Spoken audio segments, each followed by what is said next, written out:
سیدہ ہائے سیدہ صبت علی مصائب لو انہا صبت علی الایام سرنا لیالیا حسبنا اللہ ونعم الوکیل فانقلبوا بنعمت من اللہ الحمدللہ رب العالمین والصلاة والسلام على أشرف الأنبياء والمرسلين هو الذي صاحب التاج والمعراج والبراق والعلم دافع البلاء والوباء والقحط والمرض والألم اسمه مكتوب مرفوع منقوش في اللوح والقلم جسمه مقدس معطر مطهر منور في البيت والحرم وصلى الله على سيد الثقلين ونبي الحرمين وإمام القبلتين محبوب رب المشرقين والمغربين مولى الكونين جد الحسنين أبي القاسم محمد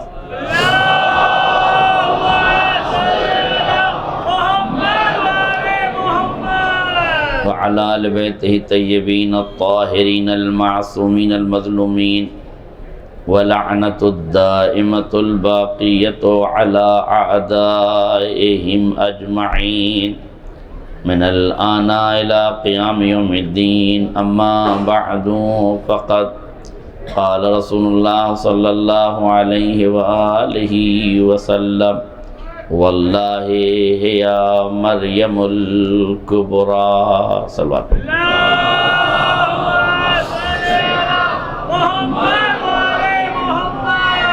آپ حضرات سے گزارش ہے کہ ایک مرتبہ سورہ حمد اور 3 مرتبہ سورہ اخلاص کی تلاوت فرما کر مرحوم مظفر حسین ممتاز حسین بخاری مرحومہ خیر النساء بنت مہدی حسن فاطمہ بہن کریم بھائی کی روح کو ایصال فرمائیں۔ اس کے علاوہ جملہ مومن و مومنات اور انجمن کے اراکین کے تمام مرحومین 64 سے اب تک جن جن مومنین نے ان مجالس میں شرکت کی ہے اور وہ دنیا سے رخصت ہو گئے ہیں ان کے لیے بھی پڑھیں، اور والد علام مرحوم سید کرار حسین جعفری صاحب کے لیے بھی سورہ فاتحہ کی گزارش۔ بسم اللہ الرحمن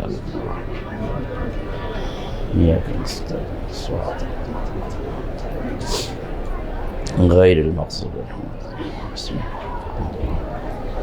اللہ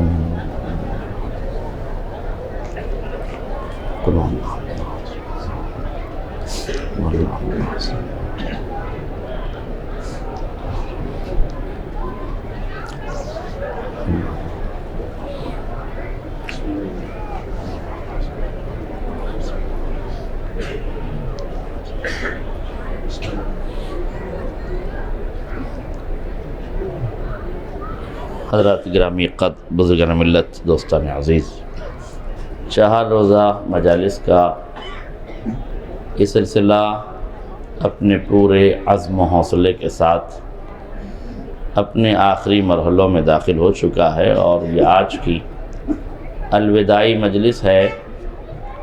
مومنین کان و در نے بہترین انتظام و انصرام کیا، اور مومنین نے بھی دل کھول کر اس میں شرکت کی، اپنا سمجھ کے جس دیار محبت میں آئے تھے وہاں واقعاً اپنائیت سے نوازا گیا۔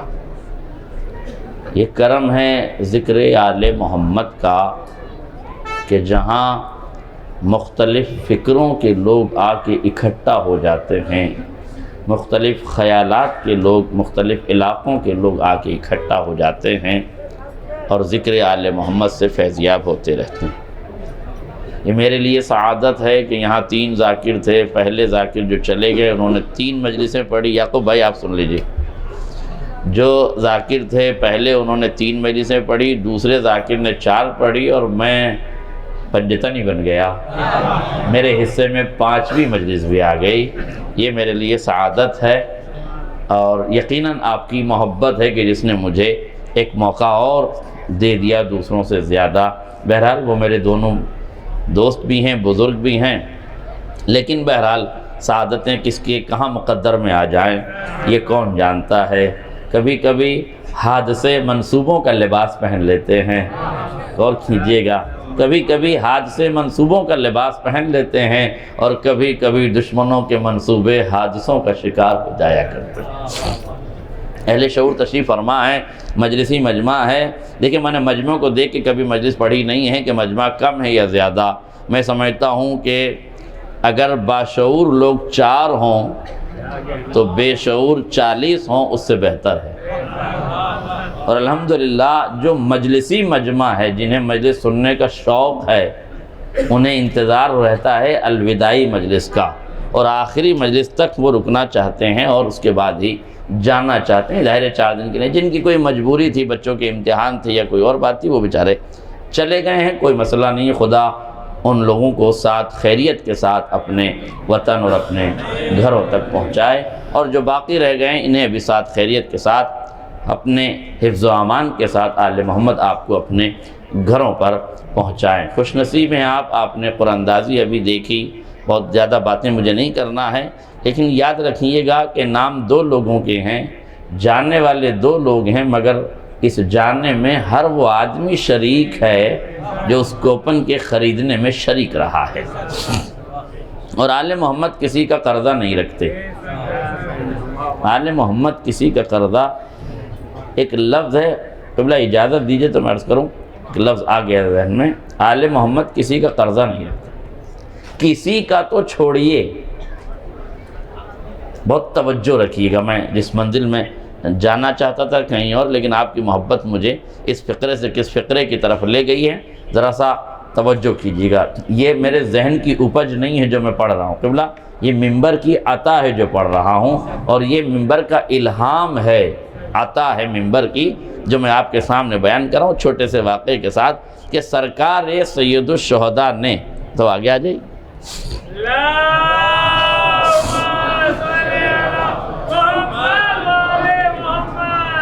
غیر تو غیر ہیں، اپنوں کا بھی ذرا سے عمل کا بھی حساب اپنے پاس نہیں رکھا۔ 2 واقعے پڑھوں گا جوڑ کے، پھر ایک لفظ کہوں گا، توجہ رکھیے گا۔ سب سے قریب ترین دوست جو امام کا ہے اسے حبیب ابن مظاہر کہتے ہیں۔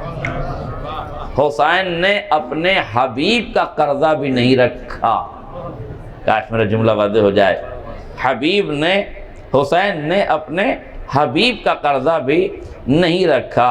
پیغمبر اسلام کی جناب مظاہر یعنی جناب حبیب کے والد نے پیغمبر اسلام کی دعوت کی، جناب حبیب پاس میں بیٹھے ہوئے تھے، کہا بابا ان سے کہیے اپنے چھوٹے نواسے کو بھی ساتھ لائیں، یعنی ان کی بھی دعوت ہونی چاہیے۔ پیغمبر نے سنا، کہا ٹھیک ہے، دونوں نانا نواسے آپ کے ہاں دعوت میں آ جائیں گے۔ دعوت کا انتظام کیا گیا۔ شوق دیدار ملاقات میں حبیب اتنے مچلے، بے چین ہوئے، تڑپے کہ بام خانہ پہ چڑھ گئے، گھر کی چھت پہ چڑھ گئے، اس انتظار میں کہ کب میرا دوست آ جائے، کب میرا چاہنے والا جسے میں بے پناہ محبت کرتا ہوں وہ کب آ جائے۔ تاریخ کہتی ہے اسی تڑپ اور طلب میں اتنے مست و مگن ہوئے کہ چھت سے پیر پھسلا اور زمین بوس ہو گئے، اور تاریخ نے لکھا کہ زمین پر پہنچے اور دم توڑ دیا۔ حبیب دنیا سے رخصت ہو گئے، جناب مظاہر اور اب ان کی زوجہ نے جب یہ دیکھا کہ حبیب دنیا سے رخصت ہو گئے ہیں، مگر اللہ رے صحابیت کی عظمت کو سلام کہ جناب مظاہر نے فرمایا اپنی زوجہ سے کہ اسے ایک چٹائی میں لپیٹ کر رکھ دو، جب تک میرا رسول کھانا کھا کے نہ چلا جائے ہم اظہار غم نہیں کر سکتے۔ غور کیجیے گا، جب تک میرا حبیب جب تک میرے سرکار کھانا کھا کے نہ چلے جائیں تب تک ہم اظہار غم نہیں کر سکتے۔ دیکھیے پڑھ دینا بہت آسان ہے، مگر ذرا سوچئے کہ محبت کسے کہتے ہیں، محبت کا عنوان کیا ہے؟ کہ بیٹا مر چکا ہے، بچپن ہے بیٹے کا، مگر چٹائی میں لپیٹ کے ایک سائیڈ میں رکھ دیا گیا۔ پیغمبر اسلام آئے، دسترخوان بچھا ہوا تھا، امام حسین تشریف لائے، جیسے ہی امام پہنچے دیکھا حبیب نظر نہیں آتے ہیں، فرمایا چچا ہمارے حبیب دوست نظر نہیں آ رہے ہیں۔ کہا یہیں ہوں گے شہزادے، کہا یہیں ہوں گے نہیں، بلائیے انہیں، کہاں ہیں؟ ہم چاہتے ہیں کہ ہمارے پاس آئیں۔ بس جیسے ہی امام نے اصرار کیا فوراً جناب مظاہر کی والدہ کی آنکھوں سے صلوات پڑھنے محمد صلی اللہ علیہ وسلم۔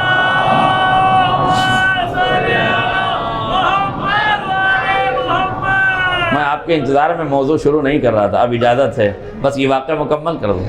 جناب حبیب کی والدہ نے فوراً رونا شروع کیا، جیسے ہی گریہ وزاری کی آواز آئی پوچھا چچی کیا بات ہے، آپ کیوں رو رہی ہیں؟ کہا بیٹا شہزادے ہمارا فرزند دنیا سے رخصت ہو گیا، تاریخ نے لکھا، امام نے فرمایا حبیب کو سامنے لایا جائے۔ کہا وہ مر چکے ہیں، کہا جو بشکل میت ہے اسے سامنے رکھا جائے۔ حبیب کی میت کو سامنے رکھا، حسین ابن علی نے دونوں ہاتھوں کو بلند کیا، کبھی حبیب سے مخاطب ہوئے تم ہماری اجازت کے بغیر دنیا سے جا کیسے سکتے ہو؟ آواز دی پروردگار میرے حبیب کو واپس پلٹا دے۔ ملک الموت نے روح کو واپس کیا، حبیب کلمہ پڑھتے ہوئے کھڑے ہو گئے، صلوات پڑھتے ہوئے کھڑے ہو گئے۔ توجہ کیجئے گا، جس بات کی طرف میں آپ کو لے جانا چاہتا تھا یاسین بھائی، میں اپنے مجمع سے یہ کہہ رہا تھا کہ جو 4 دن کے لیے تم آئے ہو، تم نے یہاں خرچے کیے ہیں، تم نے یہاں آ کے عبادتیں کی ہیں، اپنی راتوں کو جاگ کر تم نے ذکر حسین کیا ہے، روزوں میں جا کے ماتم کیا ہے، تم نے جا کے یہاں آ کے آنسو بہائے ہیں، تم نے مال بھی دیا ہے، تم نے وقت بھی دیا ہے، تم نے سب کچھ دیا ہے۔ تو سنو میرے عزیزوں، پریشان نہ ہونا، حسین کس کریم ذات کا نام ہے یہی بتانا چاہتا ہوں۔ جناب حبیب ابن مظاہر زندہ ہو گئے، واقعہ ختم ہو گیا۔ یہ واقعہ ہے حبیب کے بچپن کا، یہ واقعہ ہے حبیب کے بچپن کا۔ اب آ جائیے کربلا میں، حسین ابن علی کربلا میں ہیں، نگاہیں کوفے کی راہوں پہ لگی ہوئی ہیں۔ ہائے میرا جملہ واضح ہو جائے، نگاہیں کوفے کی راہوں پہ لگی ہوئی ہیں، حسین کوفے کی جانب بار بار دیکھ رہے ہیں۔ کسی نے پوچھا مولا کس کا انتظار ہے؟ کہا میرا حبیب آ رہا ہے۔ آپ نے غور نہیں کیا، ایک زمانہ بچپن کا تھا جب حبیب بام خانہ پہ چڑھ کر حسین کی راہوں کو تک رہا تھا۔ ایک واقعہ کربلا کا ہے جہاں حسین بیٹھ کے حبیب کی راہوں کو تک رہے ہیں، حبیب کی آمد کا انتظار کر رہے ہیں۔ اب اہل شعور جملہ سنیں گے، یہ جملہ الہامی ہے قبلہ، یہ لفظ اردو ادب میں اس ترکیب کے ساتھ بڑی ذمہ داری سے کہہ رہا ہوں۔ کسی ادیب سے پوچھئے گا، میں نے ڈاکٹر پروفیسر عباس رضا نیئر سے پوچھا اور اس کے علاوہ بہت سے شاعروں سے پوچھا کہ یہ لفظ اس ترکیب کے ساتھ استعمال ہوا ہے کہ نہیں، تو سب نے یہی کہا تھا اب تک تو نہیں ہوا ہے مگر اب ہوگا۔ ترکیب بھی سنیے، لفظ بھی سنیے، یہ مولا کی عطا ہے اس لیے آپ کو سنا رہا ہوں، غور کیجئے گا۔ واقعہ یاد رکھیے، حبیب ابن مظاہر بچپن میں بام خانہ پہ چڑھے ہیں، حسین کی آمد کا انتظار کر رہے ہیں۔ ادھر حسین ابن علی کربلا میں بیٹھے ہیں، حبیب کی آمد کا انتظار کر رہے ہیں۔ یعنی حسین اس کریم ذات کا نام ہے جو اپنی جبین اقدس پر کسی کا قرض انتظار بھی نہیں رکھتا۔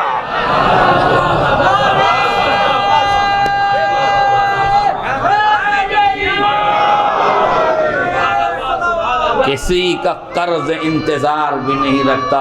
اردو ادب کے جاننے والے، اردو ادب کے جیالے، اردو ادب کے جاننے والے حضرات سے گزارش ہے کہ ایک لفظ کو ضرور تلاش کیجیے گا۔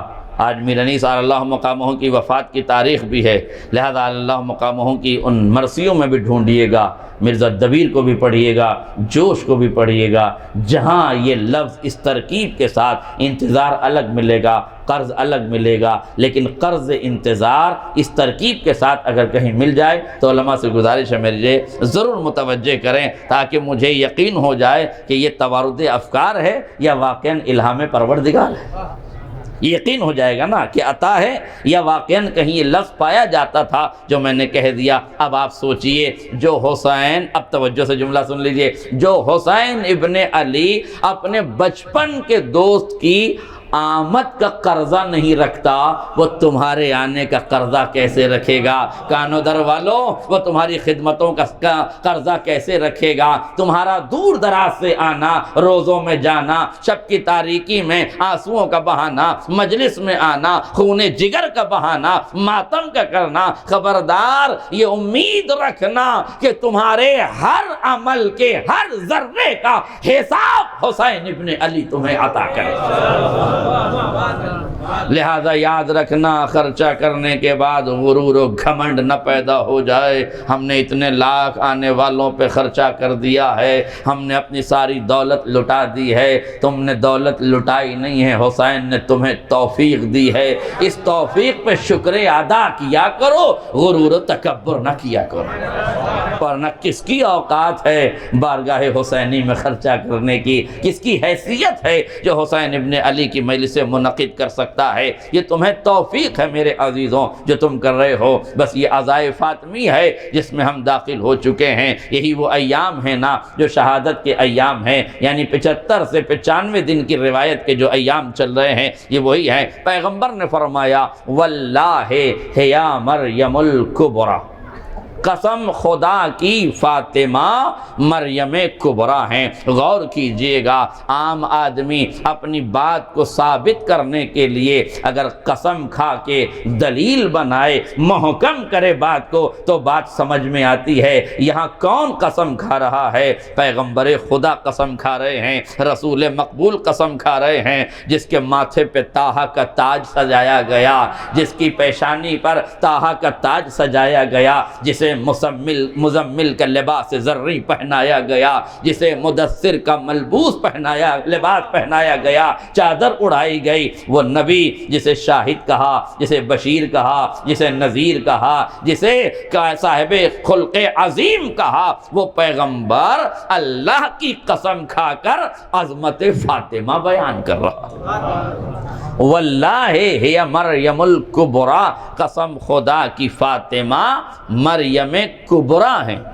یہ نہیں کہا کہ فاطمہ مریم ہیں، توجہ کیجئے گا، یہ بھی تو کہا، علماء تشریف فرمائیں، یہ بھی تو کہا جا سکتا تھا کہ فاطمہ مثل مریم ہے، کل مریم جیسی ہے، تشبیہ بھی دی جا سکتی تھی، مگر پیغمبر نے یہ نہیں کہا کہ مریم ہیں، بلکہ فرمایا مریم کبریٰ ہیں۔ نبی کی حکمت تو نبی ہی جانے، عصمتوں کے مقاصد تو عصمتیں ہی جانے، مگر فکر کا رہوار جب آگے بڑھتا ہے، شعور کی منزل میں ہم قدم زن ہوتے ہیں، تو سرمایہ فکر کو اکٹھا کر کے، طائر تخیل کو فضائے عشق و محبت میں پرواز کر کے جس نتیجے تک پہنچے ہیں وہ یہ ہے کہ سلطنتیں اپنی طاقت کے عروج میں آ کر، غرور میں آ کر اپنے گھر کی خواتین کو مریم الزمانی تو کہہ سکتی ہے، مریم کبریٰ نہیں کہہ سکتی۔ حکومت مریم، حکومت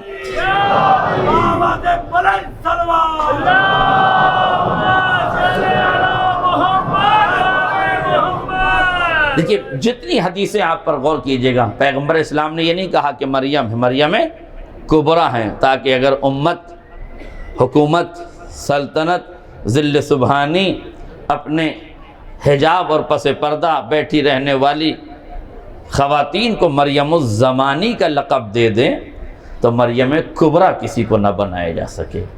یہیں سے ایک جملہ یہ بھی ہے کہ پیغمبر نے یہ نہیں فرمایا کہ فاطمہ صدیقہ ہیں، فرمایا ہے صدیقۃ الکبریٰ، یہ کبریٰ کی صفت صدیقہ کے ساتھ بھی لگائی گئی ہے۔ اب نبی جانے کہ صدیقہ کے بعد کبریٰ کا لفظ کیوں ہے، مگر اتنا تو سمجھ میں آ رہا ہے کہ امت اگر کسی کو اکٹھا ہو کے صدیقہ بنا بھی دے تو فاطمہ کے برابر نہیں قرار دی جا سکتی، اس لیے کہ فاطمہ صدیقہ کبریٰ ہیں۔ دیکھیں پیغمبر کے دو رشتہ دار ہیں، ایک الہی رشتہ دار، ایک سیاسی رشتہ دار۔ سیاسی رشتہ دار صدیق بھی ہو سکتے ہیں، صدیقہ بھی ہو سکتے ہیں، مگر الہی رشتہ دار یا صدیق اکبر ہوگا یا صدیقۃ الکبریٰ ہوگی۔ ایک صلوات پڑھ دے محمد اور آل محمد۔ پیغمبر اسلام نے مریم کبریٰ کیوں کہا؟ کسی اور خاتون سے، جناب حوا سے بڑی ہیں، جناب سارہ سے بڑی ہیں، جناب ہاجرہ سے بڑی ہیں، یہ نہیں کہا، بلکہ کہا مریم کبریٰ ہیں، اس لیے کہ تمام خواتین، ان تمام خواتین سے مریم افضل ہے اور سیدہ مریم سے افضل ہے، تو یہ طے ہو گیا کہ اس لیے مریم کبریٰ کہا۔ اب آئیے مریم کبریٰ، جناب مریم سے تشبیہات کیا ہیں کبریٰ ہونے کی؟ تو جناب مریم کے لیے روایت یہ ہے کہ جناب حنا جو جناب مریم کی والدہ تھی، اور جناب عمران جو جناب مریم کے والد تھے، والد اور والدہ، روایت کہتی ہے، مفسرین نے لکھا ہے کہ جناب حنا ضعیفی کی منزل میں پہنچ گئی تھی اور ان کی کوئی اولاد نہیں تھی، اور وہ ہمیشہ پروردگار سے دعا کرتی رہتی تھی کہ مالک مجھے صاحب اولاد بنا دے۔ تاریخ نے لکھا، مفسرین نے لکھا، روایت میں یہ ہے، بہت توجہ کیجیے گا، ایک دن جناب مریم کی والدہ حضرت حنا نے یہ دیکھا کہ ایک چڑیا یا کبوتر اپنے بچے کو دانہ چگا رہی ہے۔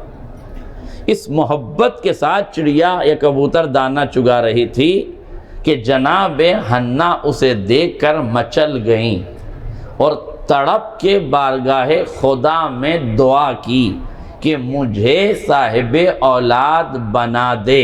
ایک لفظ یاد رکھیے گا، دعا طلب کا نام نہیں ہے، دعا تڑپ کا نام ہے۔ یہ اہل شعور تشریف فرما ہے، طلب اور ہے، طلب میں تڑپ اور ہے۔ ہماری مصیبت یہ کہ ہم دعا طلب کے عنوان سے کرتے ہیں، کبھی تڑپ کے نہیں کرتے۔ طلب کی دعا رد ہو سکتی ہے، تڑپ کی دعا رد نہیں ہوتی، لہذا جیسے ہی انہوں نے دعا کی، دعا قبول ہو گئی۔ اور ایک دعا کے اوپر ایک لفظ اور یاد رکھیے گا، دعا کا کمال یہ ہے کہ جو دعائیں آپ کرتے ہیں اگر وہ آپ کے حق میں بہتر ہیں تو مالک اسے قبول کر لیتا ہے، اگر آپ کے حق میں وہ دعا بہتر نہیں ہے تو قبول نہیں کرتا۔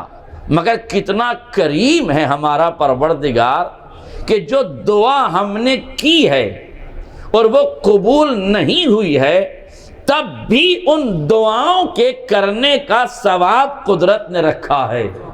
آج میرا جملہ واضح ہو جائے، ان دعاؤں کے کرنے کا ثواب خدا نے رکھا ہے۔ جب روز آخرت ہمارے نامہ اعمال میں کوئی کمی ہوگی تو کہا جائے گا اس کی ناقبول ہونے والی دعاؤں کو لایا جائے تاکہ اس کا نامہ اعمال ثقیل ہو جائے۔ لہذا آپ جب مصلی پر آئیں اور یاد رکھیں ادعونی استجب لکم، تم دعا کرو میں قبول کروں گا۔ کوئی عمل ایسا نہیں ہے جس کے لیے خدا نے کہا کہ تم کرو ہم قبول کر لیں گے۔ کہیں بتائیں علماء لکھا ہے تم نماز پڑھو ہم قبول کر لیں گے، تم روزہ رکھو ہم قبول کر لیں گے، تم حج پہ جاؤ 7-8 لاکھ روپے خرچہ کر کے ہم قبول کر لیں گے؟ سمجھ میں آئے گا ایک لفظ اگر کہہ دوں تو؟ میں نے کل پڑھا تھا نا کہ لوٹنے والے اور ہوتے ہیں، لٹانے والے اور ہوتے ہیں۔ لوگوں کو یقین نہیں تھا آپ کیا سعودیہ میں لوٹتے ہیں؟ اس طرح سمجھو عمرہ ہوتا ہے 95,000 میں اور حج ہوتا ہے 6 لاکھ میں۔ نہیں سمجھ میں آیا؟ عمرہ ہوتا ہے 95,000 میں، حج ہوتا ہے 6 لاکھ میں، علاقہ وہی ہے، زیارت وہی ہے، سب کچھ وہی ہے۔ تو یہ بتائیے عام دنوں میں عمرے پہ جائیے تو 95,000، حج کے زمانے میں حج پہ جائیے تو 6 لاکھ یہ لوٹ نہیں تو اور کیا ہے. اب بھی لوٹنے والوں کا قبیلہ نہ پہچانو گے تو کب پہچانو گے. ایک صلوات پڑھ دیں محمد اور آل محمد.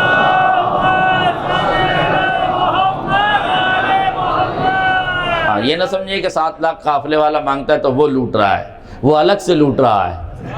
یہ جو لوٹا ہے اس کی بات ہے. توجہ کیجئے گا, غور فرمائیے گا. یہ کہیں نہیں کہا کہ حج کرو قبول کر لیں گے, روزہ رکھو قبول کر لیں گے, لیکن یہ کہا ہے خدا نے تم دعا کرو ہم قبول کریں. اور مصیبت یہ ہے جن کی قبولیت کا وعدہ نہیں ہے ان پہ یقین کر کے بیٹھے ہیں, اور جس کا وعدہ خدا نے کیا ہے اس کو بھلا کے بیٹھے ہیں. یقین ہی نہیں ہے دعا کے قبول ہونے پر. ایک مسجد کے سامنے شراب خانہ بن گیا. ظاہر ہے کہ مسجد کے سامنے شراب خانہ کھل جائے تو نمازیوں کا جینا دوبر ہو جاتا ہے. اب نمازی پریشان. روزانہ نمازی نماز میں بد دعا کرتے تھے. امام صاحب بد دعا کرتے تھے, امت آمین کہتی تھی. فرادہ نماز پڑھیں تو بد دعا کریں, جماعت سے پڑھیں تو بد دعا کریں. اچھا یہی تو کہتے ہوں گے کہ خدا اس شراب خانے کو غارت کر دے. ایک دن شارٹ سرکٹ ہوا, آگ لگی اور شراب خانہ جل کے بھسم ہو گیا. دعا قبول ہو گئی ان کی. شراب خانے کے مالک نے عدالت میں کیس درج کروا دیا کہ اس امام کی اور ان معمومین کی دعاؤں سے میرا شراب خانہ جلا ہے. اور کیا آپ نے, اس امام کی دعا سے اور معمومین کی دعا سے میرا شراب خانہ جل گیا. عدالت میں بلائے گئے امام صاحب بھی, معموم صاحب بھی, سارے مسجد والے بلائے گئے, اور وہ جس کا شراب کا ٹھیکہ تھا, شرابی جو تھا وہ بھی آ گیا. پوچھا, معاملہ پوچھا جج نے, کیا ہوا؟ کہا انہوں نے جو ہے وہ بد دعا کی تھی اور ان کی دعا قبول ہو گئی اور انہوں نے میرا شراب خانہ جلوا دی. جج نے امام سے پوچھا کہ بھئی کیا کہہ رہا ہے؟ کہہ لیں حضور وہ شارٹ سرکٹ ہوا, اس کا شراب خانہ جل گیا, اس کے جلنے سے ہماری دعاؤں کا کیا تعلق ہے؟ ہماری دعاؤں قبول نہیں ہوئی. قسم خدا کی جملہ سنیں گے. جج نے قلم توڑ دیا. شرابی کو دعا کی قبولیت کا یقین ہے, نمازیوں کو اپنی ہی دعا کی قبولیت. ہمیں یقین ہی نہیں. آپ جو سوچتے ہیں کہ ہماری دعا قبول نہیں ہوتی, ہوگی کہاں سے؟ بے یقینی کی دعا قبول کہاں سے ہوگی؟ کبھی یقین سے مانگ کے دیکھیے. اب دعاؤں میں یقین رکھیے. ہم تو دہرانے کے عادی بن گئے, بلکہ بہت سے لوگوں کو تو مجلس کے بعد روتے روتے بھی دعا بری لگتی ہے, اٹھ کے چلے جاتے ہیں, اور شاید مجبوری میں چلے جاتے ہوں, لیکن بہت سے جوان ایسے جو اٹھ کے چلے جاتے ہیں. یہ دعا کی قبولیت کے اوقات میں سے ایک وقت ہے مصائب سرکار سید الشہداء کے بعد, جب آنکھوں میں نمی ہو, دل میں ذرا سی نرمی پیدا ہو چکی ہو, اس وقت اپنے لبوں کو حرکت دے کے اپنے خدا سے مانگنا. اس لیے کہ نرم زمین میں جو بیج بوئے جاتے ہیں وہ ہمیشہ ثمردار ہوتے ہیں. کبھی مانگ کے دیکھا کرو, غور کیا کرو ان سب چیزوں پر, توجہ کیا کریں. دعا, ادعونی استجب لکم, تم دعا کرو ہم قبول کریں گے, وعدہ ہے خدا کا. اور خالی اتنا ہی نہیں, یستکبرون عن عبادتی, وہ لوگ کہ جو مصلی عبادت پر بیٹھتے ہیں, نماز پڑھی, تسبیح پڑھی, سجدہ کیا اور 9 2 11 ہو گئے, اللہ سے دعا مانگی ہی نہیں. وہ کہتا اگر یہ لوگ مصلی عبادت پر بیٹھ کر دعا نہیں کرتے تو متکبر ہیں, اللہ انہیں جہنم میں ذلیل کر کے داخل کرے گا. سیدخلون فی جہنم داخرین کی لفظ ہے, ہم ان کو جہنم میں داخل کریں گے. لہذا میرا موضوع دعا نہیں ہے, لیکن آپ کو دعا کی طرف میں لے جانا چاہتا ہوں کہ دعا طلب نہیں ہے, تڑپ کے دعا کیجئے اور اپنے رب سے مانگ کے دیکھیے کہ خدا تمہاری دعاؤں کو کیسے قبول کرتا ہے. توجہ کیجئے گا. جناب حنا کا دعا کرنا تھا, رحمت الہی جوش میں آئی اور جناب حنا کی دعا قبول ہو گئی. اور قرآن کہتا ہے انی نذرت لک ما فی بطنی محررا فتقبل منی انک انت السمیع العلیم، پروردگار میں نے نذر کی ہے کہ جو کچھ میرے بطن اقدس میں ہے وہ اسے میں تیرے گھر کے لیے آزاد کرتی ہوں، تیرے گھر کی خدمت کے لیے رکھتی ہوں، اسے قبول فرما۔ قرآن نے دوسرے مقام پر کہا فتقبلها ربها بقبول حسن، پروردگار نے اس کو بحسن خوبی قبول کر لیا۔ اس کا مطلب کیا ہے کہ انہوں نے نذر کی تھی، یعنی مریم خدا نے حنا کو مریم دی ہے، مگر مریم نذر کے طور پر دی گئی ہیں۔ لفظ بدلو تو آسان ہوگا، مریم نذرانہ ہے، فاطمہ عطیہ ربانی ہے۔ نذر اور ہوتی ہے، عطیہ اور ہوتی ہے، وہاں نذر کا لفظ ہے، یہاں انا اعطینک الکوثر، ہم نے تمہیں کوثر عطا کیا۔ اور یہ کمال ہے، عظمت سیدہ ہے یہ، کہ یاد رکھیے گا جو کمال پیغمبر کو دیا گیا وہ گھر بیٹھے دیا گیا۔ خلت تمہارے دروازے پر آئے گی، نبوت تمہاری دہلیز پر آئے گی، کتاب خدا تمہارے سینے پر آئے گی، جبریل تمہارے گھر کی چکی چلائے گا، میکائیل تمہارے گھر پر آئے گا۔ پیغمبر تمہاری عظمتوں کے تقاضے یہ ہیں کہ ہم کتاب لینے کوہ طور پہ نہیں بلائیں گے، تم زمین پر بیٹھو گے، کتاب تمہارے سینے پہ اتاریں گے، تمہیں بلا کے نبوت نہیں دیں گے، تمہارے لیے نبوت بھیج کے تمہارے پاس پہنچائیں گے، تمہیں آنا نہیں پڑے گا، کمال بیٹھے بیٹھے دیں گے، جمال بیٹھے بیٹھے دیں گے، طٰہٰ کا تاج گھر بٹھا کے پہنائیں گے، کملی پیغمبر کو یہاں بٹھا کے دی جائے گی، بشیر و نذیر کی القاب تمہیں یہاں بٹھا کے دیے جائیں گے۔ یاد رکھنا میرے حبیب، ہر شے ہم تمہیں تمہارے گھر میں دیں گے، مگر دو ذات ایسی ہے جسے لینے کے لیے تمہیں ہمارے گھر آنا پڑے گا۔ آج میرا جملہ واضح ہو جائے، دو ذات ایسی ہیں، وَلَسَوْفَ يُعْطِيكَ رَبُّكَ فَتَرْضَىٰ، ہم ان قریب تمہیں ایسی ذات عطا کریں گے، تمہارا رب تمہیں ایسی شے عطا کرے گا جس سے تم راضی ہو جاؤ۔ توجہ کیجئے گا، ہم تمہیں ایسی شے عطا کریں گے، یہاں کہا تھا یعطی کا، وہ عطا کرے گا، یہاں کہا ہم ان قریب عطا کریں گے، وہاں کا انا اعطینک الکوثر، یہ عطائے پروردگار ہے، جن لفظوں میں وعدہ کرتا ہے انہی الفاظ میں ایفائے عہد کرتا ہے۔ یعطی کا کہہ کے وعدہ کیا تھا، اعطینا کا کہہ کے وعدے کو مکمل کر دیا ہے۔ تم زمین پر بیٹھے رہو، نبوت گھر بھیجیں گے، خلت گھر بھیجیں گے، حبیبیت گھر بھیجیں گے، قرآن گھر بھیجیں گے، وحی کے اجالے زمین پر نازل کریں گے، جبریل گھر تک آئے گا، مگر جب ہم تمہیں ایسی ذات دیں گے جس سے تم راضی ہو جاؤ، تو ذات راضیہ کو لینے کے لیے تمہیں آسمانوں پر آنا ہوگا۔ سبحان الذی اسریٰ بعبدہ لیلا من المسجد الحرام الی المسجد الاقصی الذی بارکنا حولہ لنریہ من آیاتنا، ہم اپنے حبیب کو لے گئی، سبحان الذی اسریٰ، پاک و پاکیزہ ہے وہ ذات جو اپنے بندے کو لے گئی راتوں رات، کہاں؟ مسجد اقصی سے مسجد الحرام تک، مسجد الحرام سے مسجد الاقصی تک، یعنی زمین سے آسمان تک پیغمبر کو بلایا گیا۔ ایک آسمان کی سیر، دوسرے آسمان کی سیر، تیسرے آسمان کی سیر، 7 آسمان جب پیغمبر نے عبور کر لیے، اب تک پیغمبر کے ساتھ ایک فرشتہ موجود ہے۔ صحابی کی تعریف بھی یہی ہے، من راء الرسول او سمع منہ کلاما او مشى معه، جو اس کے ساتھ چلے وہ بھی صحابی، جو پیغمبر کو دیکھے وہ بھی صحابی، جو پیغمبر سے کلام سن کے نقل کرے وہ بھی صحابی۔ تو مجھے بتاؤ جبریل جو پیغمبر کے ساتھ مشی کر رہا ہے وہ صحابی رسول ہوا کہ نہیں؟ یہ صحابی ہے جو رسول کا ساتھی ہے، یہ گیا 7ویں آسمان تک، مگر ایک مقام آیا جب کہتا ہے یا نبی اللہ اس سے آگے نہیں جا سکتا، اس سے آگے نہیں جا سکتا، اگر آگے گیا تو بالوں پر چھن جائیں گے۔ سلام ہے اس صحابیت کو جو آسمانوں کی منزلوں میں بھی اپنی اوقات نہیں بھولتا۔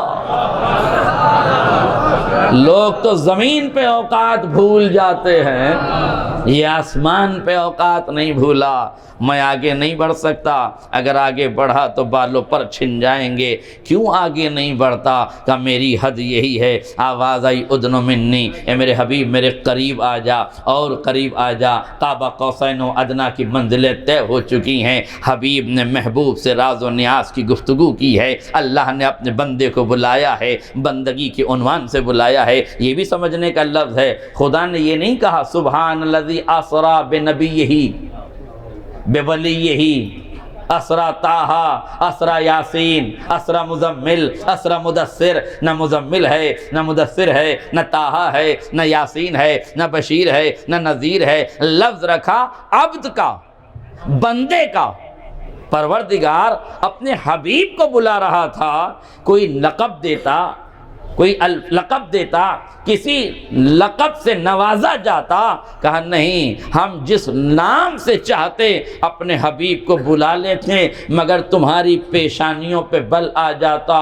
معراج تو نبیوں کو ہوتی ہے، رسولوں کو ہوتی ہے، ہم نے عبد کا لفظ رکھ کے تمہارے لیے دروازے کھول دیے ہیں، اپنی عبدیت کو اس منزل پہ لاؤ، ہم تمہیں بھی معراج عطا کر دیں گے۔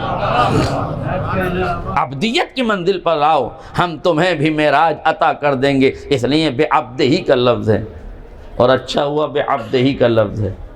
جناب بہلول سے ایک مرتبہ کسی نے کہہ دیا کہ آئیے نماز پڑھا دیجئے، امام نہیں آئے۔ کسی نے کہا بھائی بہلول تم نماز پڑھا دو، کوئی نہیں آیا۔ انہوں نے کہا میں نماز پڑھا دوں۔ بڑا خوبصورت جملہ ہے تاریخ میں۔ کہنے والے نے کہا ماں پڑھا دیجئے، ہم تو فاسقوں فاجروں کے پیچھے پڑھ لیتے ہیں، تم تو کم سے کم محب اہل بیت ہو۔ بالکل صحیح ہے جناب بہلول مصلی عبادت پہ، چونکہ علماء اہل سنت میں بہت سے علماء کی نظریہ ہے کہ پیغمبر کو روحانی معراج ہوئی ہے۔ تو جناب بہلول نے الحمد کے بعد سورہ اسریٰ کی تلاوت شروع کی اور فرمایا سبحان الذی اسریٰ بروحہ۔ پیچھے سے لوگوں نے لقمہ دیا بعبدہ۔ جناب بہلول نے پھر سے شروع کیا سبحان الذی اسریٰ بروحہ، پھر سے لوگوں نے عبدہ کا لقمہ دیا۔ جب تیسری بار لوگوں نے لقمہ دیا بہلول سے رہا نہ گیا، پیچھے مڑ کے کہنے لگا کہ جب معراج روحانی ہوئی ہے تو عبد کا لفظ کیوں استعمال کر رہے ہو؟ غور فرمایا۔ اچھا ایک لفظ اور ہے عبدیت۔ علامہ طالب جوہری مرحوم خدا غریق رحمت کرے اللہ مقامہ بڑا خوبصورت جملہ کہتے تھے کہ جب پیغمبر کو عرش اعظم کی بلندیوں پہ بلایا تو قدرت نے کہا کہ جوتیاں اتار کے نہ آؤ، پہنے آ جاؤ۔ اچھا یہ جوتیوں کا لفظ کیوں آیا؟ کہ چونکہ جب جناب موسیٰ کوہ طور پر گئے تھے، میں وہ آیات نہیں پڑھنا چاہتا، مختصر یہ ہے کہ فَخْلَعْ نَعْلَيْكَ إِنَّكَ بِالْوَادِي الْمُقَدَّسِ طُوَىٰ، اپنی جوتیاں اتار دو، یہ طویٰ کی مقدس وادی ہے۔ تو چونکہ موسیٰ سے جوتیاں اترا لی گئی تھی، اس لیے حبیب کو کہا کہ جوتیاں پہن کے آؤ تاکہ اتارنے والے میں اور پہن کے آنے والے میں کچھ تو فرق رہ جائے۔ ہاں میرا جملہ واضح ہو جاتا، غور فرمائے۔ لہذا کہا آ جاؤ، آ گئے۔ علامہ طالب جوہری صاحب فرماتے ہیں اچھا ہوا روایات میں جوتیوں کا لفظ آ گیا، اندھے مسلمان کو یہ تو پتا چلے جوتیاں جسم پہنا کرتا ہے، روحیں نہیں پہنا کرتی۔ ایک صلوات پڑھ دے محمد اور آل محمد۔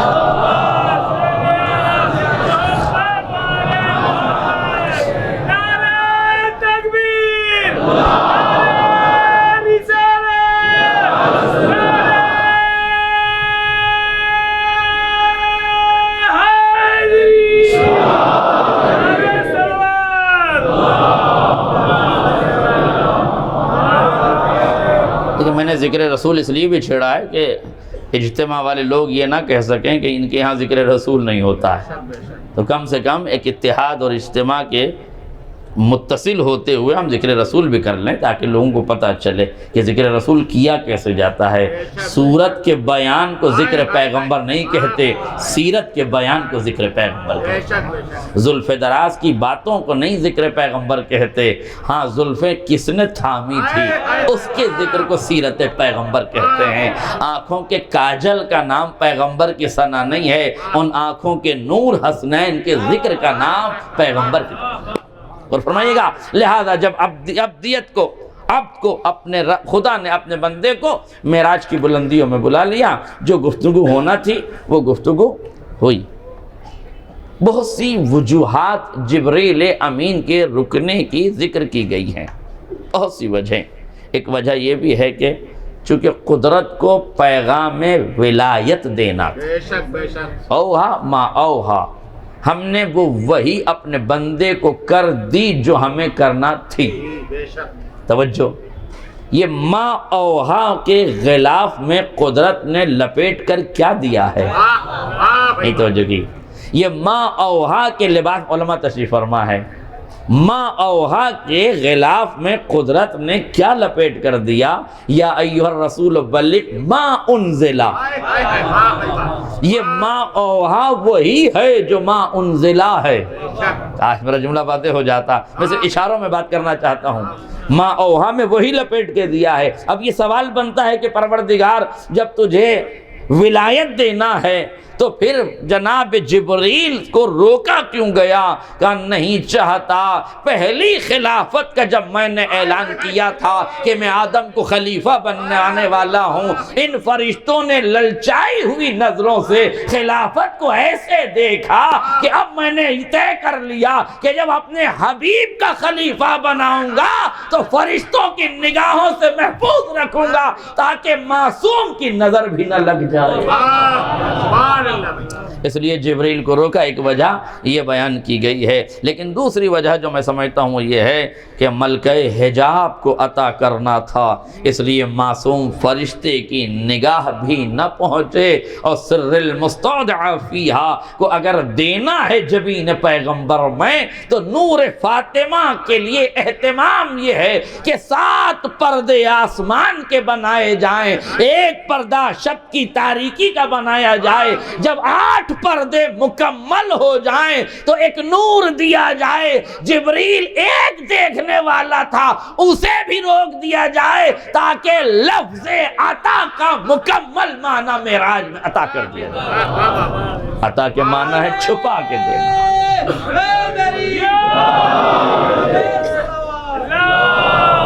عطا کے معنی ہے چھپا کے دینا، اس لیے چھپا کے دیا گیا۔ توجہ کیجئے، میں جلدی اپنی گفتگو کو مکمل کرنا چاہتا ہوں۔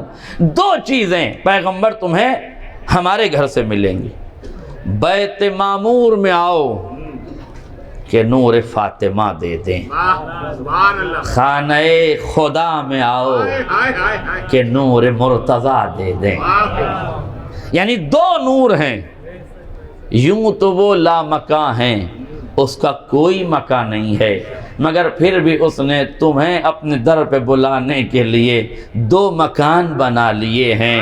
زمین پہ بنایا تو کعبہ کہلایا، آسمان پہ بنایا تو بیت معمور کہلایا۔ بیت معمور پہ بلایا کہ راضیہ دے دیں، مرضیہ دے دیں، کعبے میں بلایا کہ مرتضیٰ دے دیں۔ وہاں راضیہ دیں گے، یہاں مرتضیٰ دیں گے۔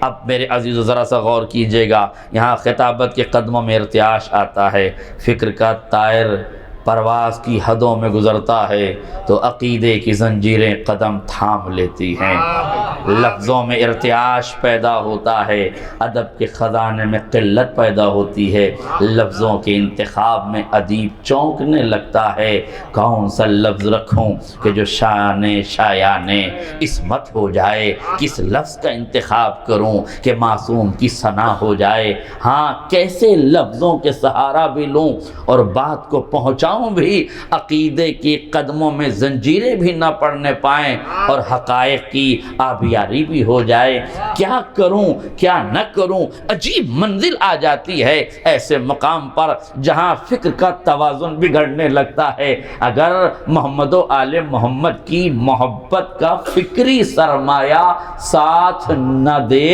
تو خطابت کے خریدار ختم ہو جائے۔ اس فکری سرمایے کو اکٹھا کرنے کے لیے اب کیا ہیں وہ فکر کا ارتیاش، میں کیوں اتنے لفظیں استعمال کر رہا ہوں، آپ غور فرمائیے گا۔ میں بہت محتاط طریقے سے الفاظ کے استعمال کرنے کا قائل ہوں، اس لیے ذرا آپ تک بات پہنچانا چاہتا ہوں۔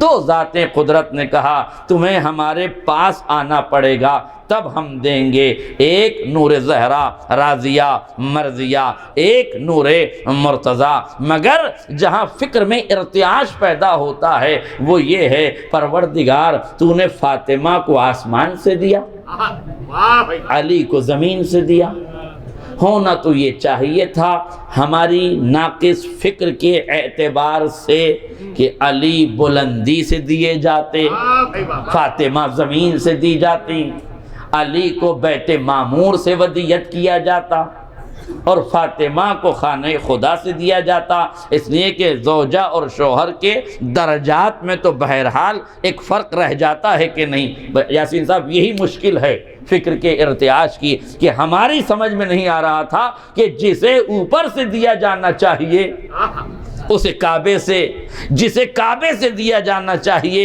اسے اوپر سے، بہت غور کیا تو چند باتیں سامنے آئی۔ دیکھیے یاد رکھیے گا، بیٹی ہے رحمت، بیٹا ہے نعمت۔ آئے میرا جملہ واضح ہو جائے، آخر تک توجہ کیجئے گا۔ بیٹی ہے رحمت، بیٹا ہے نعمت، رحمتیں آسمان سے برستی ہیں، نعمتیں زمین سے ملتی ہیں۔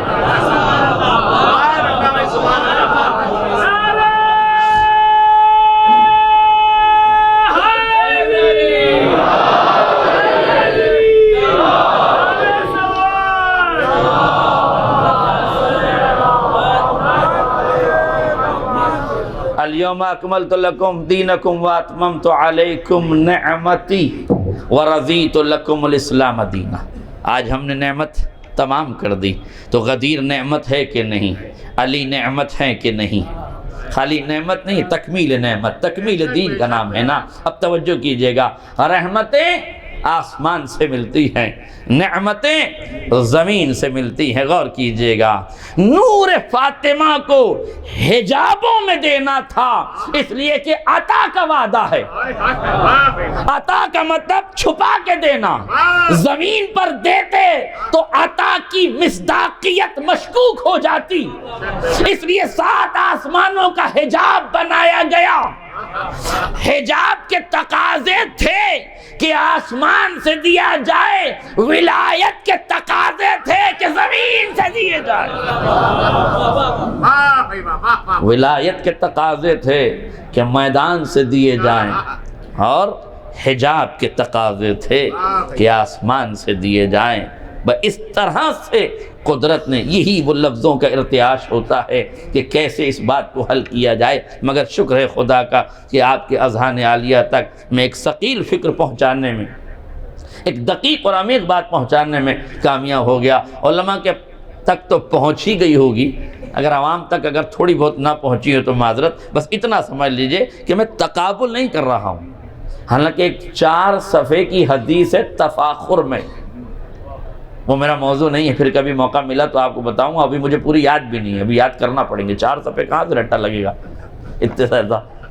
4 صفحے ہیں تفاخر کے، جس میں سیدہ اور مولا کائنات آمنے سامنے بیٹھ کر اپنی فضیلتوں پہ فخر کر رہے تھے۔ اور کیجئے گا تو تفاخر کی منزلیں وہ الگ ہیں، وہ حدیث تفاخر کے نام سے، اگر بچے چاہیں گے کتابوں میں تو حدیث تفاخر کے نام سے وہ مل جائے گی، جس میں دونوں نے فخر کیا ہے۔ لہذا میرے عزیزوں، راضیاں ملی آسمانوں سے، توجہ کیجئے گا، مرتضی ملے زمین سے، تو اب 2 صورتیں ہو گئی۔ انا اعطینک الکوثر، پیغمبر ہم نے آپ کو کوثر عطا کیا، سیدہ عطا ہے نا، کوثر کی شکل میں فاطمہ کو عطا کیا ہے۔ انا اعطینک الکوثر فصلی لربک وانحر، اب آپ اپنے پروردگار کے لیے نماز پڑھیے، فصل لرب ونہر، اور قربانی دے گی. انا شانیہ کا ہوا الابتر، بے شک آپ کا دشمن بے اولاد رہے گا. کہے تھے کہ ایک بیٹا پشت پر آ گیا، سارے نمازی دیکھ رہے ہیں اٹھ اٹھ کے کہ اب پیغمبر سجدے سے سر کیوں نہیں اٹھا رہے ہیں. ادھر حکم رب ہوا میرے پیغمبر، یہ حسین کی ناز برداری ہے کہ جب تک حسین خود سے نہ اتر جائیں تب تک آپ اپنے سر کو نہ اٹھائیں. توجہ کیجئے گا، غور کیجئے گا، یہ ہو کیا رہا ہے؟ نماز ہو رہی ہے. یہ پشت پر کون ہے؟ کہ حسین بیٹھے ہوئے ہیں. پروردگار یہ تیری افضل ترین عبادت ہے. نماز قبول ہو گئی تو سارے اعمال قبول ہو گئے. ساری اعمال کا دار و مدار نماز پر ہے. نماز میں سب سے عظیم رکن کا نام سجدہ ہے. اور سجدے میں رسول ہیں، عام آدمی نہیں. سجدے میں رسول بھی نہیں، رسولوں کا سردار، تاجدار انبیاء. ایک عام آدمی کے سجدے کی عظمت ہے تو سرکار رسالت مآب کا سجدہ. مگر حسین بیٹھے ہیں، قدرت مسکرا کے کہہ رہی ہے نبی ایک ہی وقت میں آیت کے دونوں مرحلوں پر عمل کر رہے ہیں. فصلے پڑھ کے دکھا رہے ہیں، ونہر پشت پہ آ کے دنیا کو دکھایا جا رہا ہے. ایک صلوات پڑھ دیں محمد اور آل محمد پر.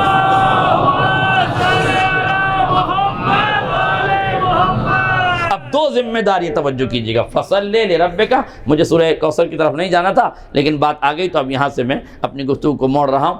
فصل لے رب کا ونہر، پیغمبر نماز پڑھ رہے ہیں اور قربانی کا مصداق ونہر پشت پیغمبر پر ہے. اب حسین کی ذمہ داری تھی کہ اس سجدے کی آبرو بھی رکھے اور ونہر کی تکمیل بھی کرے. کاش میرا جملہ بس ختم ہو گئی گفتگو. ونہر کی تکمیل بھی کرے اور فصلے کی آبرو رکھتے ہوئے سجدے کی آبرو رکھے. نانا جس سجدے میں آپ تھے میں آپ کی پشت پہ تھا، آج کائنات کو پھر وہ سجدہ دکھا دوں. کربلا کی سرزمین ہے، حسین کا آخری سجدہ ہے، ونہر کی نظر میں قربانی دی جا رہی ہے. قدرت مسکرا کے کہہ رہی ہے حسین ہمارا وعدہ تھا انا اعطینک الکوثر، آپ کو ایسی کوثر عطا کریں گے، ایسی ذات عطا کریں گے جس کی نسل قیامت تک جانے والی ہے، جس کی نسل قیامت تک رہنے والی ہے. وہ ذات عطا کریں گے. ہم نے فاطمہ عطا کی تھی، اب تم نے نماز میں پشت رسول پر آئے، سجدے کو نبی نے طول دیا. اب اس سجدے کی لاج رکھنے کے لیے کربلا میں آخری سجدہ ادا کیا گیا. ونہر کی تفسیر ہو گئی. قدرت مسکرا کے کہہ رہی تھی اے دنیا والو آؤ اور دیکھ لو، فصل لے رب کا ونہر پر عمل ہو رہا ہے. انا شانیہ کا هو الابتر کا نتیجہ سامنے ہے. وظیفہ حسین کر رہے ہیں، نتیجہ خدا بتا رہا ہے. شمر کا خنجر ہے، حسین کا سر ہے، گلا کٹ رہا ہے. ہونا تو یہ چاہیے جو کٹ رہا ہے اس کی نسل ختم ہو جائے، جو کاٹ رہا ہے اس کی نسل بچ جائے. مگر انا شانیہ کا هو الابتر کا مطلب یہ ہے کائنات میں شمر کی نسل کا پتہ نہیں، حسین کا وارث غیبت میں زندہ.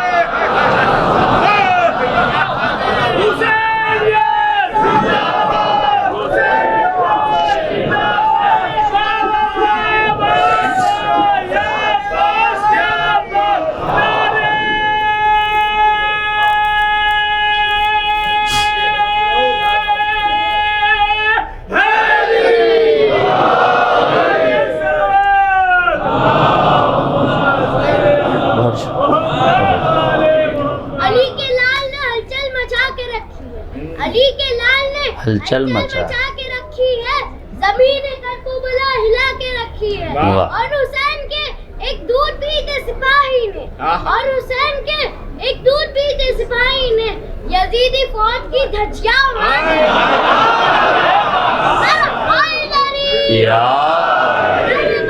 بلند سلوار.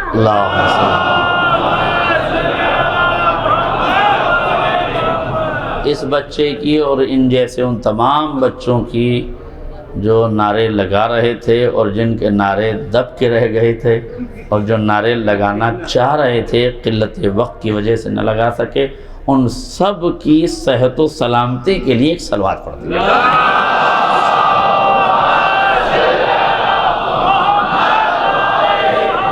بس میں نے گفتگو کو مکمل کر دیا۔ اِنَّا أَعْطَيْنَكَ الْكَوْثَرَ فَصَلِّ لِرَبِّكَ وَانْحَرْ إِنَّ شَانِئَكَ هُوَ الْأَبْتَرُ۔ توجہ کیجئے گا، ایک جملہ کہہ دوں، پوری دنیا کا مسلمان نماز، روزہ، حج، زکوٰۃ کیوں پڑھتا ہے؟ تاکہ اللہ راضی ہو جائے۔ ہر عمل کے پیچھے رضایت کی تمنا، مالک تو راضی ہو جا، حج کر لیں تو راضی ہو جا، نماز پڑھ لیں تو راضی ہو جا، خمس دے دیں تو راضی ہو جا، جہاد کر لیں تو راضی ہو جا۔ ہر آدمی اپنے آپ کو چاہتا ہے اللہ راضی ہو جائے۔ نہ جانے کیسے کیسے لوگ رضی اللہ لکھنے لگے۔ ایک صاحب کہہ رہے تھے، بڑی اچھی عجیب سی گول سی ٹوپی تھی، گلے میں ٹائی تھی، آدمی کم ناک زیادہ لگ رہے تھے، اور آنے کے بعد کہنے لگے کہ یزید کو رضی اللہ کہیے۔ بڑی مخالفت کی تھی علماء شیعہ نے کہ بتائیے یزید کو رضی اللہ کہہ رہے ہیں۔ میں نے مخالفت نہیں کی، میں نے کہا اس آدمی نے یزید کو رضی اللہ کہہ کے رضی اللہ کا ٹائٹل بدنام کر دیا۔ نہ جانے کیسے کیسے لوگوں کو کیسے کیسے رضی اللہ کہہ دیتے ہیں۔ بھئی اگر یزید جیسے بھی رضی اللہ ہیں تو پھر جیسے تمہارے ہیں سب کے سب یزید جیسے۔ بھئی یزید بھی کوئی رضی اللہ کہنے کی چیز ہے، مگر جب عقل گھاس چرنے چلی جائے تو پھر امت کے سمجھ میں نہیں آتا۔ پوری دنیا، توجہ کیجئے گا بس جملے پر، پوری دنیا کہتی ہے اللہ راضی ہو جا، اللہ راضی ہو جا، مگر قدرت آواز دیتی ہے یا ایتھا النفس المطمئنہ ارجعی الی ربک راضیۃ مرضیہ۔ یہ فضا میں آواز نہیں گونج رہی تھی۔ اگر میں تفسیر کی روشنی میں روایت کے الفاظ کا سہارا لے کے ترجمہ کرنا چاہوں تو یہ ترجمہ ہوگا، اے نفس مطمئنہ، یا ایتھا النفس المطمئنہ ارجعی الی ربک راضیۃ مرضیہ، پلٹ آ اے ابن کوثر، اے راضیہ کے لال، اے مرضیہ کے لخت جگر، اے ونہر کے مصداق، اے مصداق کے ونہر، اے راضیہ کے بیٹے، اے مرضیہ کے لخت جگر، اے ابن کوثر، پلٹا ہماری بارگاہ میں، فادخلی فی عبادی، ہمارے بندوں میں داخل ہو جا۔ یہ کون سے بندوں میں داخل کیا جا رہا ہے؟ کہ سبحان الذی اسری بعبدہ، ان بندوں میں داخل کیا جا رہا ہے۔ کیا مطلب ہے؟ راضیتاً مرضیہ کا پروردگار، یہ آواز فرشتے کے ذریعے سے فضائے کربلا میں کیوں گونج رہی ہے؟ کیا مطلب ہے؟ کہ اے نفس مطمئنہ، پلٹا پلٹا، ہم تجھ سے راضی ہو گئے، اب تو بھی ہم سے راضی ہو جا۔ پوری دنیا چاہتی ہے خدا راضی ہو جائے، خدا چاہتا ہے حسین راضی ہو جائے۔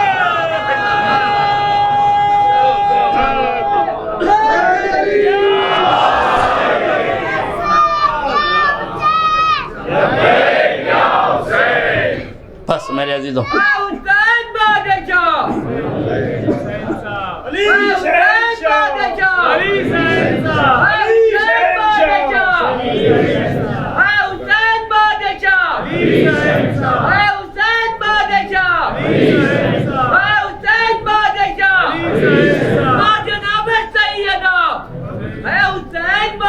ایک صلوات پڑھ دیں محمد اور آل محمد پر۔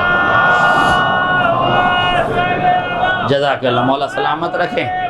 بس میرے تو گفتگو تمام ہو گئی۔ یہ ہے عظمت حسین ابن علی، جسے خدا کہتا ہے میرے حسین تو مجھ سے راضی ہو جا۔ یہ کوئی عام درجہ نہیں ہے کہ خدا کسی بندے کی ناز برداری کرے۔ یہ حسین ہے کہ یا نبی کی پشت پہ آ جائے تو رسول ناز برداری کرتے، کربلا کے ریگزار پہ آ جائے تو خدا اس بندے کی ناز برداری کرتا ہے۔ اللہ اکبر، جو اتنا محبوب کبریا ہو، بھلا اس پر تیروں کی بوچھار کر دی، اس کے سر و تن میں جدائی کر دی، اس کا سر کاٹ کے نوک نیزہ پہ بلند کر دیا،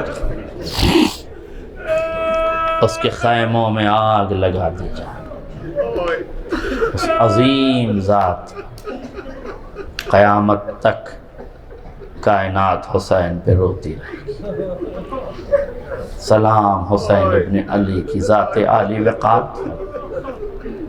عزیزوں، تاریخ میں عجیب فقرے ہیں۔ جب یہ کاروان کربلا یتیموں، غریبوں اور مسافروں کا کاروان، بیواؤں اور یتیموں کا قافلہ ان راہوں سے گزارا گیا جہاں شہداء کے لاشیں تھے، تاریخ نے عجیب فقرہ لکھا، سید سجاد کے چہرے کا رنگ بدلنے لگا، روح قفس عنصری سے پرواز کرنے لگی۔ ایسا لگتا ہے جیسے امام اس دنیا سے رخصت ہو جائیں گے۔ میں اس روایت پہ سوچا کرتا تھا، آخر ایسا سید سجاد نے کیا دیکھ لیا؟ مولا، آپ امام الصابرین ہیں، آپ سید الساجدین ہیں، آپ نے کربلا کے سارے منازل و مراحل کو دیکھ لیا ہے، کیا اب کوئی ظلم ایسا بچا ہے جو آپ نے نہیں دیکھا ہے؟ یہ چہرے کا رنگ کیوں بدل رہا ہے؟ عزیزوں، میری سمجھ میں یہ روایت نہیں آ رہی تھی کہ امام کے چہرے کا رنگ کیوں بدل رہا ہے، مگر سمجھ میں اس وقت آئی جب یہ قافلہ ابن زیاد کے دربار میں پہنچا۔ ابن زیاد نے پسر سعد کو بلایا، بلا کے پوچھا، میں نے سنا ہے حسین کا لاشا پامال کیا گیا تھا۔ کہاں حسین کا لاشا پامال کیا؟ مقاتل کی روایت ہے۔ پسر سعد نے کہا ہاں پامال کیا۔ ابن زیاد نے پوچھا کن لوگوں نے پامال کیا؟ انہیں میرے سامنے بلاؤ، میں انہیں انعام دینا چاہتا ہوں۔ 10 بھاری بھرکم نوجوان سامنے لائے گئے۔ ابن زیاد نے پوچھا کیا تم لوگوں نے حسین کے جنازے کو پامال کیا تھا؟ کہنے لگے ہاں، ہم نے لاش حسین کو پامال کیا تھا۔ کہا تم میں سردار کون ہے؟ کہا مالک بن اسید سردار ہے۔ کہا تم سامنے آ، بتا کیسے تم نے حسین کا لاشا پامال کیا؟ اس نے کہا جب ہم نے حسین کے سر و تن میں جدائی کر لی، نو کے نیزہ پہ سر چڑھا دیا، خیموں میں آگ لگا دی، ہم بہت زیادہ تھک چکے تھے، ہم آرام کرنے کے لیے خیموں میں جانے والے تھے کہ پسر سعد کی آواز آئی ابھی نہیں، ابھی لاشوں کو پامال کرنا ہے۔ جیسے ہی عرب نے یہ سنا، قبیلوں کی غیرتیں بیدار ہونے لگی، کہنے لگے ہمارے مرنے والوں کے لاشیں پامال کیے جائیں۔ بنی اسد کا قبیلہ آگے بڑھا، پسر سعد ہم نے سب کچھ برداشت کر لیا، مگر ہم حبیب کو پامال نہ ہونے دیں گے۔ ہر کا قبیلہ آگے بڑھا، ہم ہر کے لاشیں کو پامال نہ ہونے دیں گے۔ مسلم بن اوسجہ کا قبیلہ آگے بڑھا، ہم لاشیں کو پامال نہ ہونے دیں گے، اس لیے کہ لاش کو پامال کرنا قبیلے کی بے حرمتی ہے، قبیلے کی توہین ہے۔ لو عزاداروں، ایک ایک قبیلہ آتا گیا، اپنے اپنے شہید کے جنازے کو ہٹاتا گیا۔ آل محمد کے بھی ننہالی رشتہ دار آ کے نکلنے لگے، ایک ایک جنازہ ہٹایا گیا، مگر کس کا جنازہ بچا؟ اب ایک جنازہ بچا جسے فاطمہ زہرا نے چکیاں پیس کے پالا تھا، اس حسین کا جنازہ جو دوش رسول کا سوار تھا، جو علی کا لخت جگر تھا، جسے فاطمہ نے چکیاں پیس کے پالا تھا، تنہا حسین کا جنازہ 10 بھاری بھرکم گھوڑے منگائے گئے، 10 بھاری بھرکم جوان اس پر بٹھائے گئے اور حسین کے لاشے پر گھوڑے دوڑانا شروع کیا گیا۔ مالک بن اسید نے کہا ہم نے اس طرح پامال کیا۔ ابن زیاد کہتا ہے تو شاعر ہے نا؟ کہا ہاں میں شاعر ہوں۔ کہا شعر کہہ کے بتا تم نے کیسے پامال کیا؟ اب سنیے وہ شعر کیا کہتا ہے، نحنو رززنا صدر الحسین بعد الزہر، ہم نے پہلے حسین کو سینے کے بل لیٹایا۔ ہم نے پہلے حسین کو سینے کے بل لٹایا اور ہم نے 10 باری بھرکم گھوڑوں کو دوڑانا شروع کیا.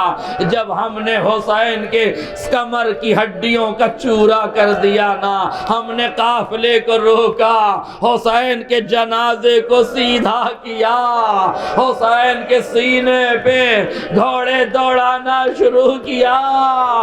ہاں امام زمانہ زیارت ناہیہ میں فرماتے ہیں سلام اس جد مظلوم پر, ارے جس کے جنازے کو گھوڑوں کی ٹاپوں سے اس طرح پامال کیا گیا کہ داہنی پسلیاں بائیں جانب آ گئی, بائیں پسلیاں دائیں جانب.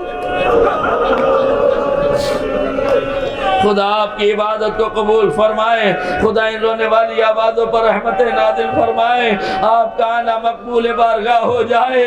مولا حسین کی بارگاہ میں بیٹھے ہیں, ملکہ حجاب زینب کی بارگاہ میں بیٹھے ہیں, عباس ابن علی کی بارگاہ میں بیٹھے ہیں, عصمتوں کے روزے بنے ہوئے ہیں. ہاں میرے عزیزوں, آپ حسین کے عزادار ہیں, سن سکو گے تو سن لو. روایت کہتی ہے نحنو رززنا صدر الحسین بعد الظہر, ہم نے حسین کو پہلے سینے کے پر لٹایا, پشت پہ گھوڑے دوڑانا شروع کیے, پھر ہم نے حسین کے جنازے کو سیدھا کیا, اب سینے پہ گھوڑوں کو دوڑانا شروع کیا. عزیزو رروایت کہتی ہے ابن زیاد نے پوچھا مالک بس اتنا بتا دے کب تک گھوڑے دوڑاتے رہے, بس اتنا بتا دے کب تک گھوڑے دوڑاتے رہے. کہنے لگا کل یعبوب شدید الاثار, ارے جیسے چکی کے 2 پاٹوں میں گیہوں کا دانہ پیس دیا جاتا, ویسے ہم نے حسین کے جنازے کو پامال کر دیا.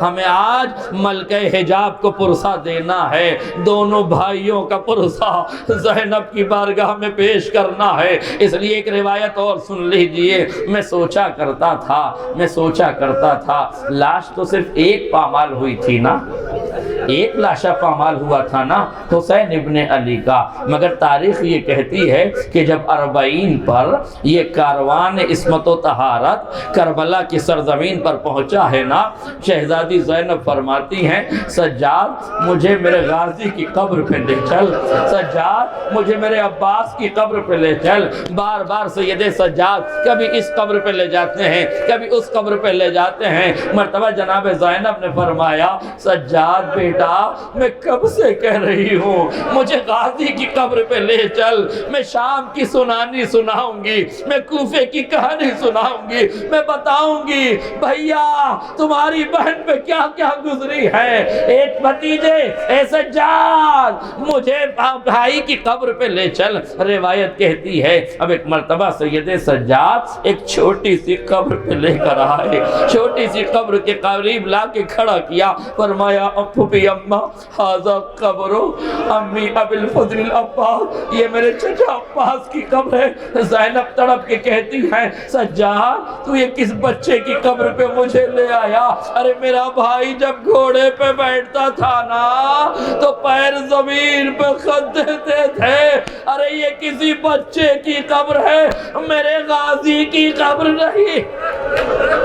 سیدے بس آخری فکرے سیدے سجاد تڑپ گئے, کہا پھوپھی اماں یہ چچا کی قبر ہے. میں سوچا کرتا تھا لاشا تو حسین کا پامال ہوا نا, پھر عباس کی چھوٹی سی قبر کیوں بنائی گئی, لیکن مجھے معلوم ہوا. روایت یہ کہتی ہے سیدے سجاد نے فرمایا پھوپھی اماں جب میرے بابا کے لاشے کو پامال کیا جا چکا نا تو حضرت مرتبہ پسرے ساتھ آگے بڑھا, کہتا ہے اے فوج والو کیا علی سے بدلہ نہیں لوگے, علی نے تمہارے باپ دادوں کو واصل جہنم کیا, علی کی تلوار نے تمہارے آبا و اجداد کو مارا, کیا علی سے قصاص نہ لوگے, علی سے انتقام نہ لوگے. فوج والوں نے کہا ہم نے حسین کو قتل کر دیا, ہم نے حسین کے خیموں میں آگ لگا دی, ہم نے حسین کا سر نو کے نیزہ پہ بلند کر دیا, کیا قصاص مکمل نہیں ہوا. کہ حسین تو رسول کا بیٹا تھا نا, ابھی علی سے تو بغض باقی ہے, ابھی علی سے عداوت باقی ہے, ابھی علی سے بدلہ لینا باقی ہے۔ تو کہا پھر کیا کیا جائے؟ کہا ابھی علی سے بدلہ لینا ہے تو علی کے بیٹے کو لایا جائے۔ کہا کون ہے علی کا بیٹا؟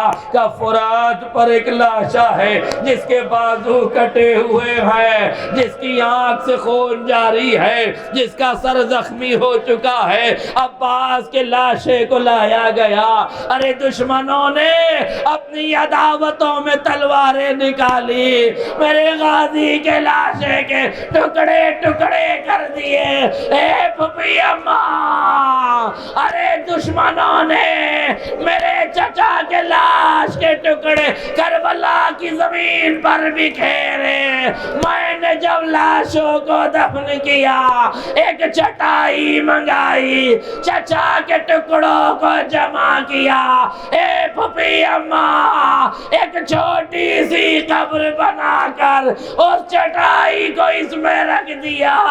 یہ میرے چچا عباس کی قبر ہے۔ زینب نے اپنے آپ کو قبر پہ گرا دیا۔ اے میرے غازی، ارے میرے ٹکڑے شکوفہ و شام میں بکھرے، تیرے جسم کے ٹکڑے کربلا کی خاک میں بکھرے۔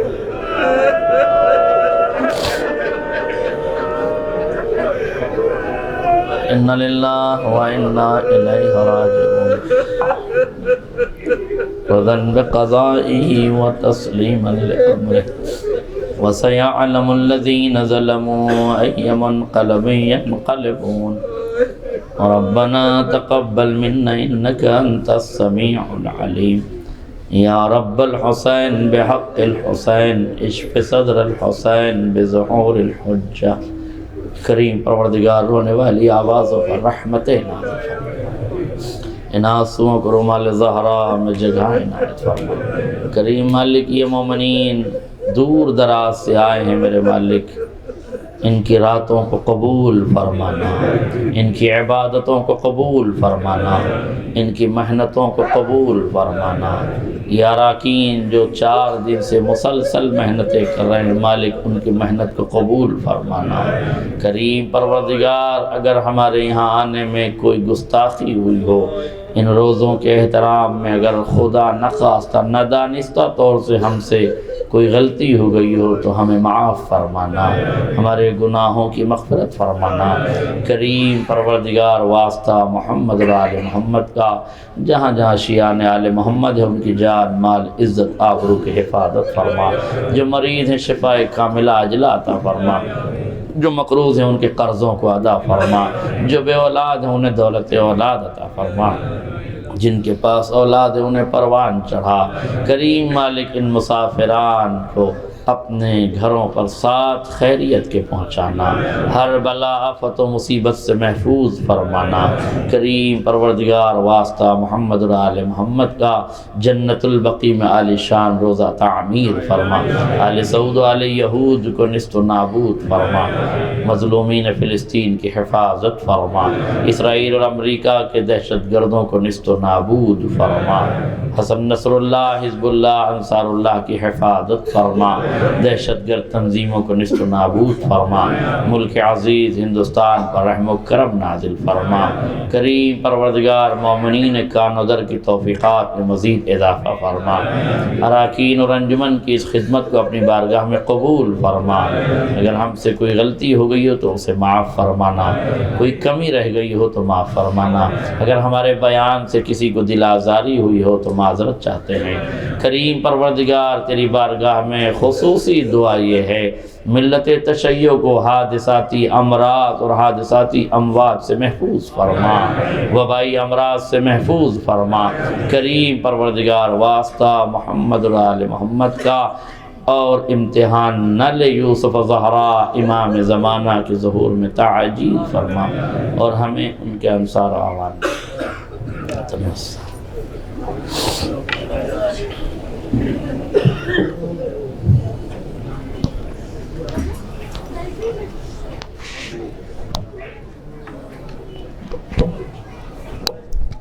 متوجہ زیارت وارثہ۔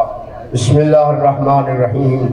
السلام علیکم یا ابا عبداللہ السلام علیکم ابن رسول اللہ، السلام علیکم ورحمۃ اللہ وبرکاتہ، السلام علیکم یا وارثات صفت اللہ، السلام علیکم یا وارثات نوح نبی اللہ، السلام علیکم یا وارثات ابراہیم خلیل اللہ، السلام علیکم یا وارثات موسیٰ کلیم اللہ، السلام علیکم یا وارثات عیسیٰ روح اللہ، السلام علیکم یا وارثات محمد حبیب اللہ، السلام علیکم یا وارثات امیر المومنین ولی اللہ، السلام علیکم ابن محمد المصطفیٰ، السلام علیکم ابن علی المرتضی، السلام علیکم ابن فاطمہ الزہرا، السلام علیکم ابن خدیجہ الکبریٰ، السلام علیکم یا سار اللہ وابن سار والوتر الموتور، اشہد انک قد اقمت الصلاۃ وآتیت الزکاۃ وامرت بالمعروف ونہیت عن المنکر وأطعت اللہ ورسولہ حتی أتاک الیقین، ولعن اللہ امة قتلتک ولعن اللہ امة ظلمتک ولعن اللہ امة سمعت بذلک فرضیت یا مولا یا ابا عبد اللہ، اشہد انک کنت نورا فی الاسرار الشامخ والارحام المطہرۃ لم تنجسک الجاریۃ من جاسها ولن تلبسك مدة من مواد الثياب يا واشهد انك من يوم الدين واركان المؤمنين واشهد انك الامام البر التقي الرضي التقي الهادي المهدي، اشهد ان الائمة من عند كلام التقوى واعلام الهدى والعروة الوثقى والحجة على اهل الدنيا، واشهد الله ملائكته وانبياء ورسوله اني بكم مؤمن وبإياكم موقن بشرائعي وخواتيم عملي وقلب لقلبكم مسلم وامر لامركم متبع، صلوات اللہ علیکم وعلی ارواحکم وعلی صادقکم وعلی سامعکم وعلی شاہدکم وعلی غائبکم وعلی ظاہرکم وعلی باطنکم، زیارت جناب علی اکبر علیہ السلام، السلام علیکم ابن رسول اللہ، السلام علیکم ابن نبی اللہ، السلام علیکم ابن امیر المومنین، السلام علیکم ابن حسین الشہید، السلام علیکم ایھا الشہید وابن الشہید، السلام علیکم ایھا المظلوم وابن المظلوم، لعن اللہ امة قتلتک ولعن اللہ امة ظلمتک ولعن اللہ امة سمعت بذلک فرضیت جميع شهداء كربلاء، السلام عليكم يا أولياء الله الكبار، السلام عليكم يا أصفياء الله الأكبار، السلام عليكم يا أنصار دين الله، السلام عليكم يا أنصار رسول الله، السلام عليكم يا أنصار أمير المؤمنين، السلام عليكم يا أنصار، السلام عليكم يا أنصار فاطمة السيدة النساء العالمين، السلام علیکم یا انصار ابی محمد حسن بن علی الزکی الناصر، السلام علیکم یا انصار ابی عبداللہ ابی انتم وانبتتم وتعاوت الارض التي بها توفيقكم حسن فوزا عظيما ويا ليتني كنت معكم فافوز معكم، زیارت حضرت عباس، السلام علیکم امیر المؤمنین، السلام علیکم ایھا العبد الصالح المطیع اللہ ورسولہ واشهد انک قد جاهدت الحسين قد جاهدت الحسن نفسها صبرت حتى أتاك اليقين، لعن الله الظالمين من الأولين والآخرين وأهلكم بالدرك الضعين، السلام علیکم یا ابا عبداللہ، السلام علیکم رسول اللہ، السلام علیکم ورحمۃ اللہ وبرکاتہ، السلام علیکم یا شمس الضحیٰ، السلام علیکم یا بدر الدجا، السلام علیکم یا سامنۃ احمد الہدیٰ، سلطان یا ابو الحسن علی بن موسیٰ، ایھا الرضا راضی والقدر والقضاء، علیک التحیۃ والثناء، سیدی رزقنا اللہ فی الدنیا زیارتکم وفی الآخرۃ شفاعتکم، الصلاۃ والسلام علیکم ورحمۃ اللہ وبرکاتہ، السلام علیکم یا حجت اللہ الفیان، السلام علیکم یا مولانا یا صاحب العصر والزمان، الامان الامان الامان من فتنة الزمان، السلام علیکم یا شریک القرآن، السلام علیکم یا خلیفۃ الرحمن، السلام علیکم یا مظہر الایمان، السلام علیکم یا امام الانس والجان، سیدی اجل اللہ تعالی فرجک وسع اللہ تعالی مخرجک وجبورک وجعلنا من انصارک وعوان ورحمۃ اللہ وبرکاتہ۔